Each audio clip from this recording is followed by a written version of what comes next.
फिर 10-12 तरह की औषधियाँ मतलब मटेरियल्स हैं, जैसे कि भाई रसोई की कालिक होगी, सौंठ, सेंधा नमक, इस तरह की काफ़ी सारी चीज़ें, उड़द की दाल। तो बनती किससे पुतली जो बनाते हैं जो वो? मटेरियल्स बता, अच्छा, इनको हाँ, इन सब सबको चीज़ों को कूट पीस के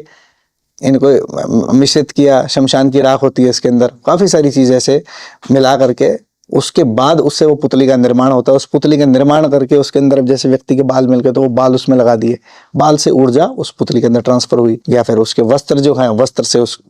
पुतली को मतलब उस डोल को वस्त्र पहना दिए। ठीक है, अगर दांत मिल गया तो उसके अंदर दांत लगा दिए, तो नाखून मिल गया तो उसके अंदर नाखून लगा दिए। सो बेसिकली ये जो तांत्रिक है, अब ये प्रेत शक्तियों के द्वारा इसके अंदर अब इसने मैनिफेस्ट किया कि ये उसी व्यक्ति का शरीर है। अब ये अपनी ऊर्जा के द्वारा इस पर त्राटक करेगा, ये अपनी ऊर्जा उसको भेजेगा, इस पुतली के अंदर डालेगा, क्योंकि ऑलरेडी उस व्यक्ति की एनर्जी है इसके अंदर अटैच्ड है, उसका शरीर का एक हिस्सा है, अंग है। पूरे शरीर में एनर्जी तो है ही, ऑब्वियसली एनर्जी से बना है, एटम से,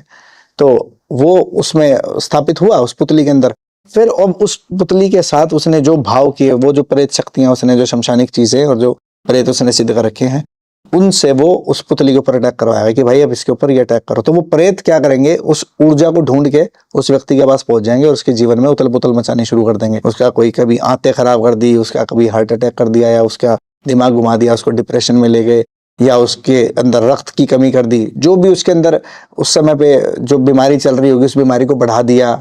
या उसके काम बांध दिए, बहुत तरह की नेगेटिव चीजें